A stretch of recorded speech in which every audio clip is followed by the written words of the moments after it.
এদের চমৎকার একটা সাম্প্রদায়িক সম্প্রীতির দেশ। এটা কোনো সাম্প্রদায়িক কিছু না। মানে এই যে অভ্যুত্থান বা অভ্যুত্থানের পরবর্তী যে এটা তো রাজনৈতিক ঘটনা। এটাকে আপনি হিন্দু মুসলমান ভাগ করেন কেন? জি। এক। দ্বিতীয় কথা হলো যে দুর্গাপুজো, জন্মাষ্টমীর মানে প্রোগ্রাম, কালী পূজা, এতগুলো পূজা তো হয়েছে। গতবার থেকে এবার দুর্গাপূজা বেশি হয়েছে। আমাদের বাড়িতেও অনেক বড় করে দুর্গাপুজো হয়। আপনি বললেন অনেক পুলিশ দেওয়া হয়েছে, আমি তো অনেক পুলিশ দেখলাম না। আনসার অন্য সময় 6 জন দেয়, এবারও সে 6 জন। এত পুলিশ তো নাইও, এটা দিয়েছে।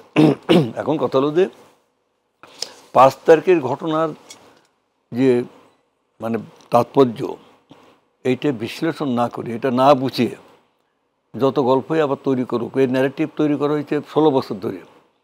16 বছর ধরে মানে এদেশে কোনো মানে একটা লোকই মুক্তিযুদ্ধ করেছে, তারাই মুক্তিযুদ্ধ, আর কেউ মুক্তিযুদ্ধ করে, সে তো আত্মসমর্পণ করলো, আর সব তো পালায় চলে গেল। জি। তা মুক্তিযুদ্ধ তো এই দেশে সেটা ছিল জনযুদ্ধ, সেই মুক্তিযুদ্ধের ঘোষণা দিল কে? তো এইসব কাহিনীকে দিয়ে ইতিহাস ধ্বংস করে, সংস্কৃতি ধ্বংস করে, মানুষের মানে চিন্তা ভাবনা ধ্বংস করে কিছু গল্প তৈরি করে এটা লাভ হবে না। এদের চমৎকার একটা সাম্প্রদায়িক সম্প্রীতির দেশ যুগ যুগ ধরে। এবং মাঝে মধ্যে যে হিন্দু মুসলমানের যে ঘটনাগুলো ঘটে, এই বিচ্ছিন্ন ঘটনাগুলো সম্পূর্ণরূপে জমি জমা দখল বা অর্থনৈতিক কারণে, অত জমি দখল বা এত কারো বাড়ি দখল, কারো এটি করা, এই এক পিওরলি ইকোনমিক কারণে হয়।